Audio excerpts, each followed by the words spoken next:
Hello, everyone. Oh, come on. There you go. Welcome back to the channel. I'm Kris. This is the reality of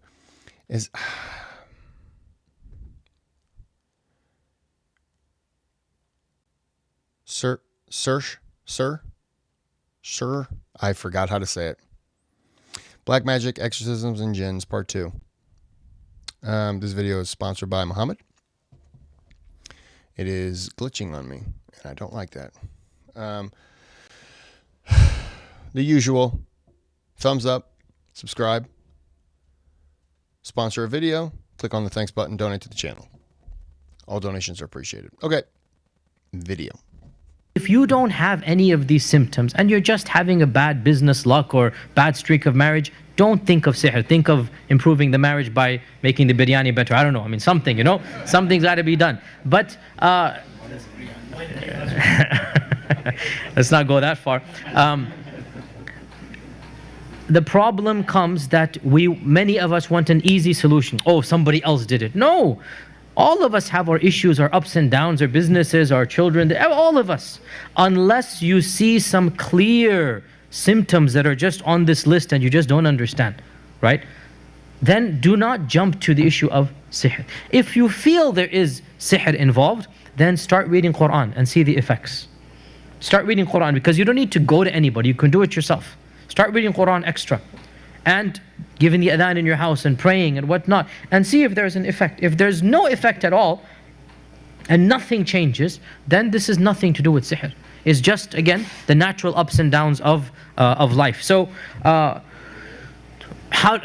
we have 10 minutes left and there's so much to do. How do we combat magic? Once we know, so suppose a diagnosis has been done, right? Now again, as I said, some diagnosis is pretty self-evident, it's obvious. If okay, subhanAllah, so much, man. I don't even know what I'm skipping over. I can't because we have to go somewhere too is the problem. We have an engagement or else I would delay Isha. We're skipping over so much, but I need to talk about one thing before I talk about combating magic, and that is possession.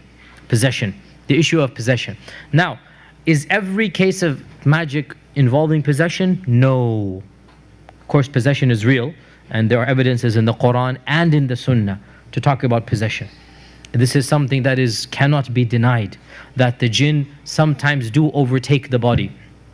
And the person sometimes loses consciousness himself and the person becomes the jinn.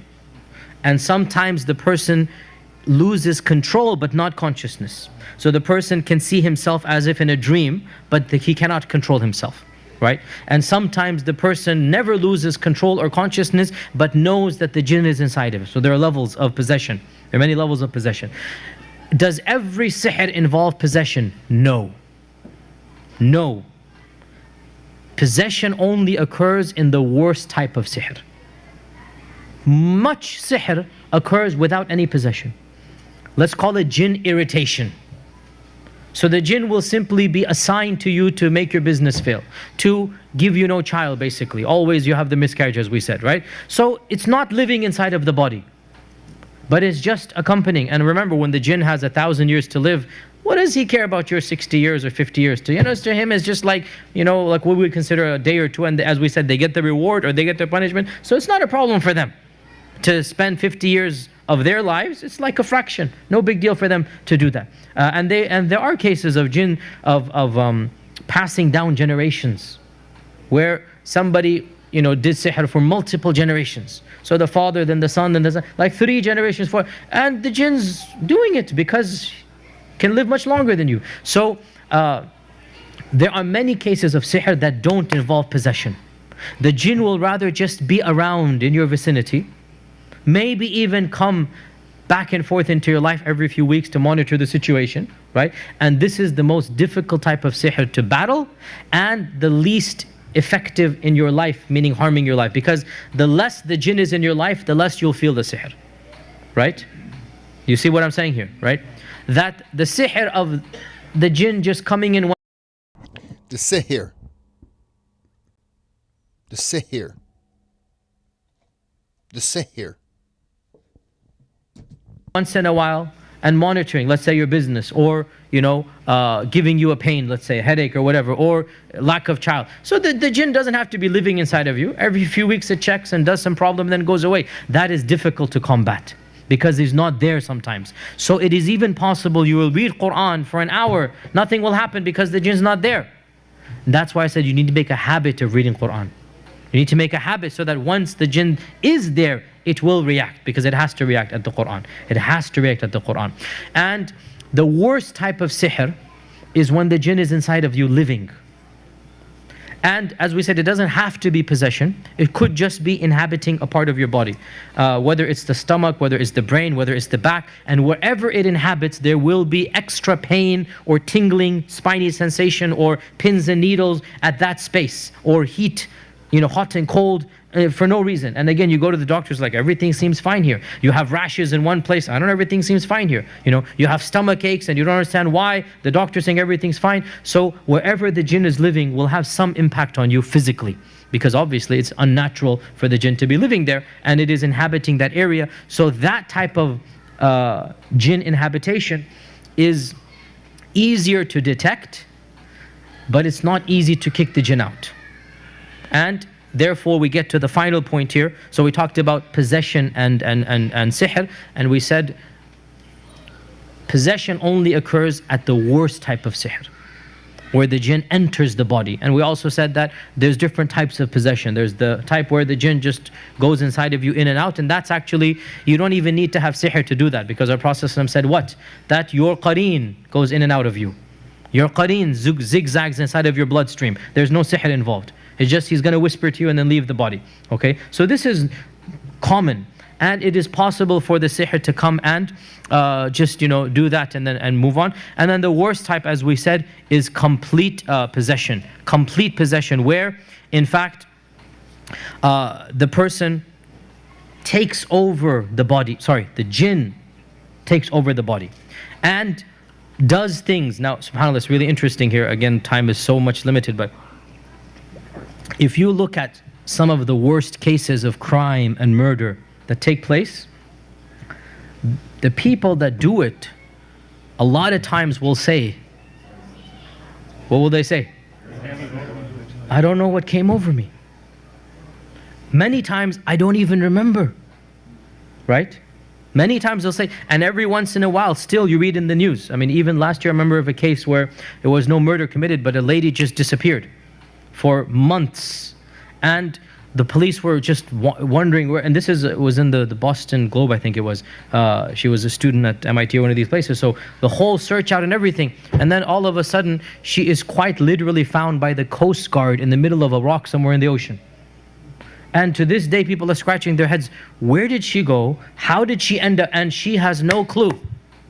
No, she's literally, it blanked out. One day I'm in the library, next day the Coast Guard's picking me up over there.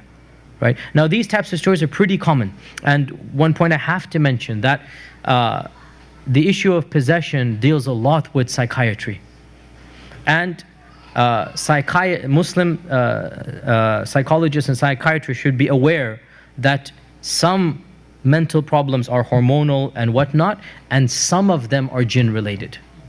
And they need to do their own research. And I've been asking many psychiatrists about this, and a number of them have told me of instances in their own case study where for them it's clear that there is a jinn involved and they just can't do anything. So psychiatry is a real science. Sometimes there's a mental imbalance. Sometimes some people are crazy, some people are crazy, but sometimes it's jinn related. And how do we know the difference? Primarily through the Quran and the Adhan. See what happens and the impact that happens. If there's an impact, then something is there. And also to get this Dr. Jekyll, Mr. Hyde type of mentality, that 1 minute you're the regular Ahmed that we all knew, and then the next minute you become a stranger we never heard of before. And you have superhuman strength, or mood swings that are inexplicable. And there's a dual personality. And the bloodshot eyes and this is actually real. The type of horror movies is actually real. You get more powerful, you get angrier. It's literally as if you're talking to somebody you've never known, even though that person's your child or your cousin or your spouse, and you're talking. How did I get here?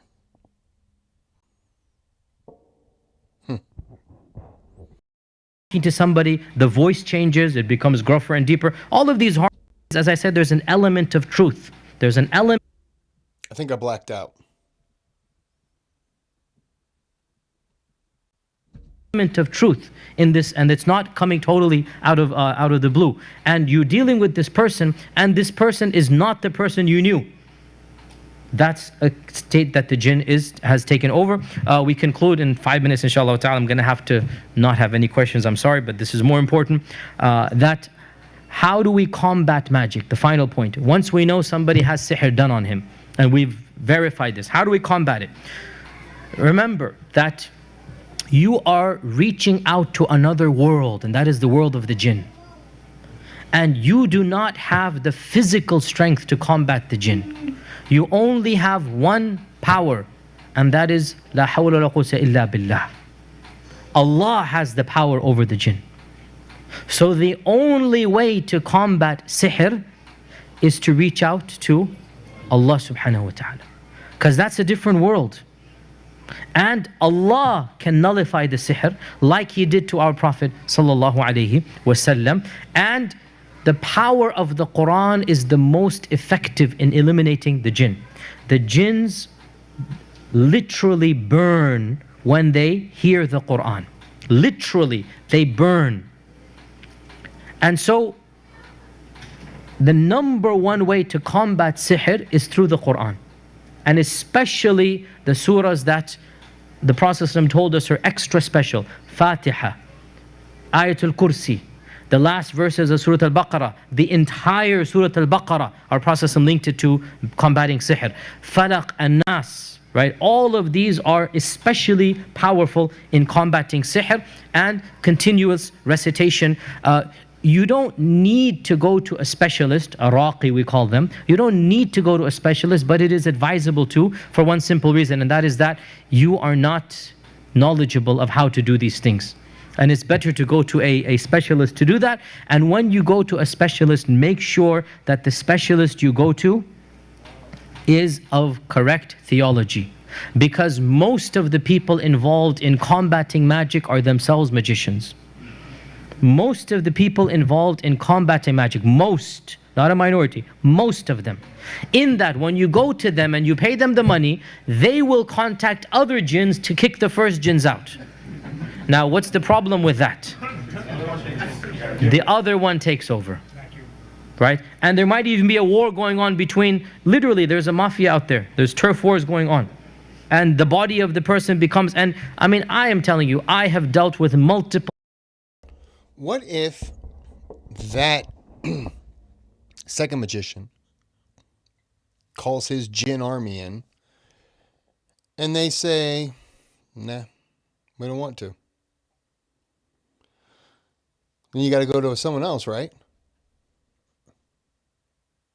I would never want to combat magic by going to another magician, because I would feel like that's what got me there to begin with. Does that make, you know what I mean? Does that make sense?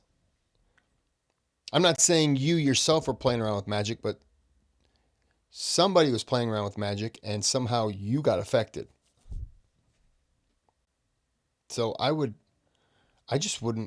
want to go to like him, or, you know what I mean? Like someone who's going to remove it, not somebody who's going to say, hey, look, you got a demon in you. I'm going to call that demon's arch enemy, and they're going to fight it out. And hopefully the new demon, well, he's not going to take over. Because if he does, then you got to go down the street and get Ted, the demon slayer. And he's going to call up his demon friends who are going to fight that demon.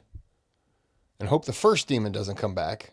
And then hope the third demon doesn't say, now this is my new vessel, your body. Seems like a vicious cycle. Multiple cases, that the sihr I'm dealing with is actually the second level and not the first level. That the person that I'm reading over is actually affected by the guy they went to help him.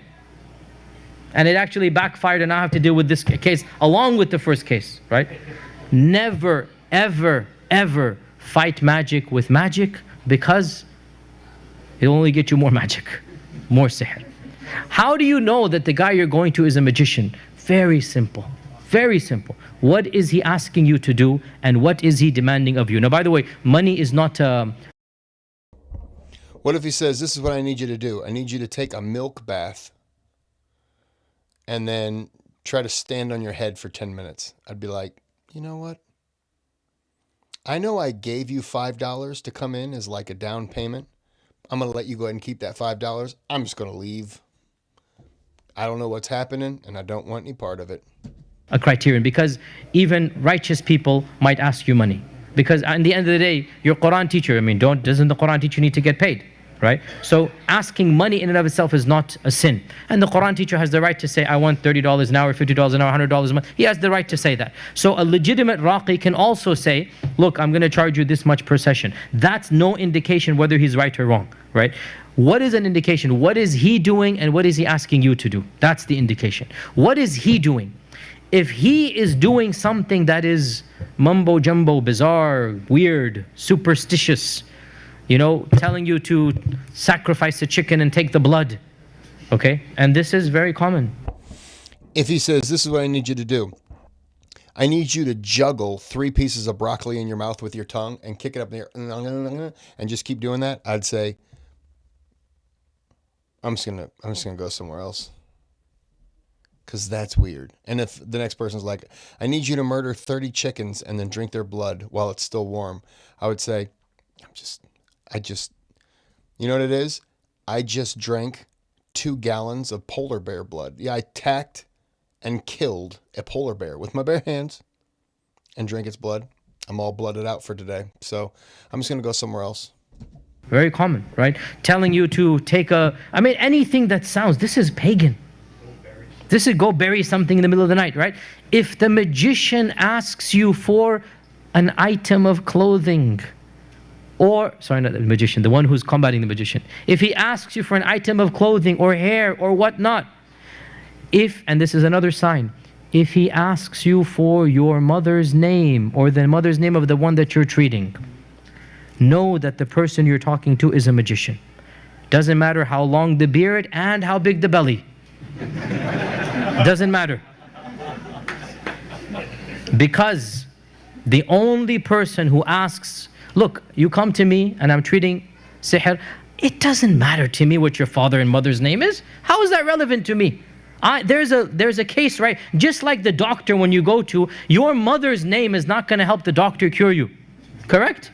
It's nothing to do with it, right? So why do the jinns ask? Why do the jinns ask? Because in the world of the jinn, they need to know your mother's name. Because Allah says, call them by their fathers. And the shayateen want to disobey Allah, so they will call them by their mothers. Allah says, ud'uhum li'aba'ihim. This is in the Quran. And the shayateen want to do everything opposite. We eat by the right, they'll eat with the left. We do this, they'll do that. So anyone who asks you, what is the name of the mother of the person?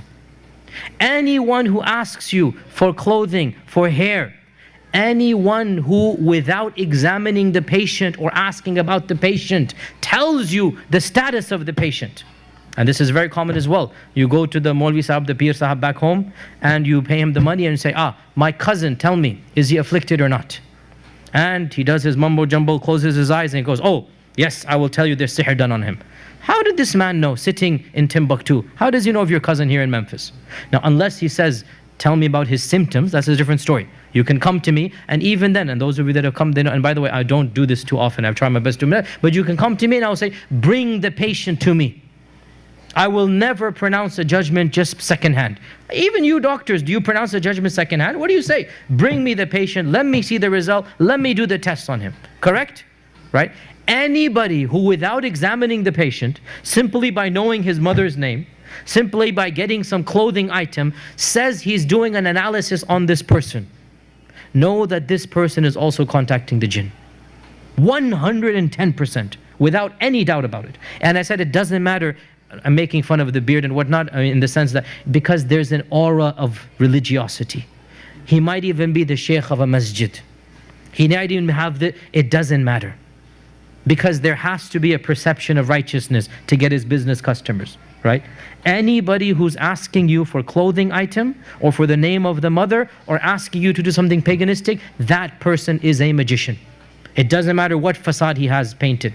It's impossible that a person who is a mu'min will ask you about the name of the mother unless they're calling out the jinn themselves. Okay? So, how do you know it's legitimate? If he asks you to read more Quran, to pray often, to do dhikr, to give the adhan, to come closer to Allah subhanahu wa ta'ala, to pray tahajjud, to follow the sunnah. In other words, standard stuff. If the only thing he's doing is reading Quran and the adhkar, then you know this person is legit.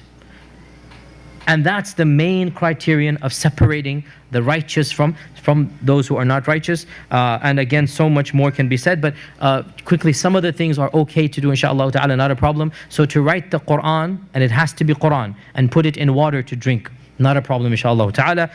To blow the Quran onto something and give it to you, again, if it's the Quran, not a problem as well. Even to write Quran, as long as it is Quran, and put it on the body, but you have to read it, make sure it is entirely Quran. Otherwise, and with this we have to conclude, I'm sorry, but it's getting late. Anytime somebody gives you a paper or an item that has symbols, boxes and squares, weird garbage here and there, squiggles and lines and whatnot, right? Numbers. So you have grids with numbers is the most common. Anytime somebody's doing this, this person is not following the Quran and Sunnah.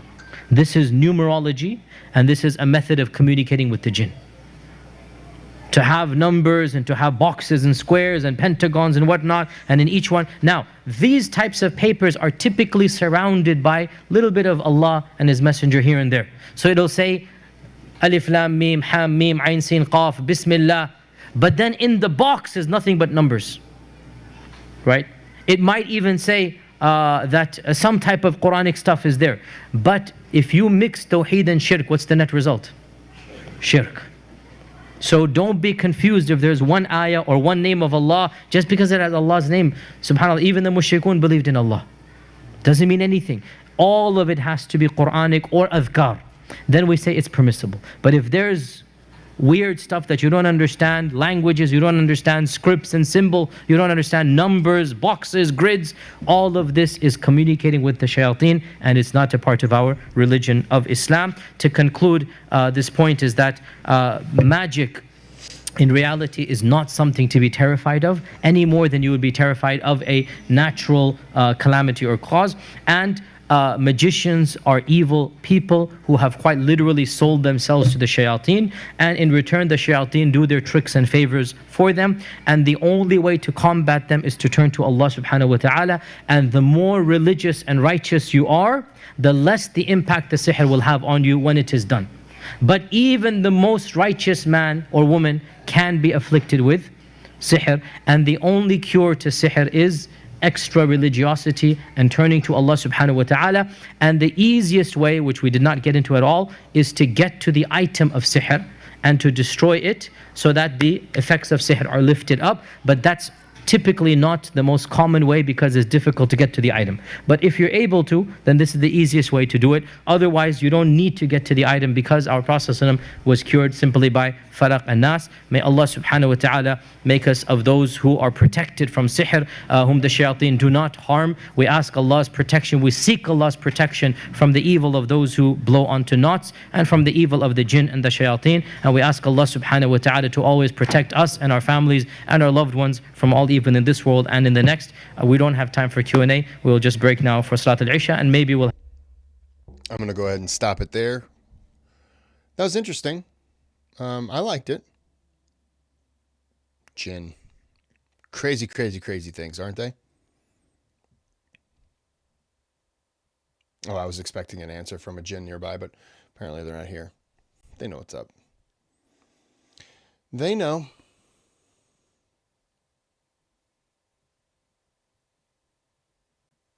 Yeah, I didn't hear anything. They totally know. They're scared of me. And I can't help it. Must be the jinn wig. All right, we're going to end this here. This is a good video. I just more listened. I did black out for a little bit, but that's okay. So until next time, have a good day. Have a good night. And for those who are celebrating, if I don't get a chance to say anything, don't know when this comes out. So either Happy New Year or I hope you had a good Happy New Year. Oh, bye-bye.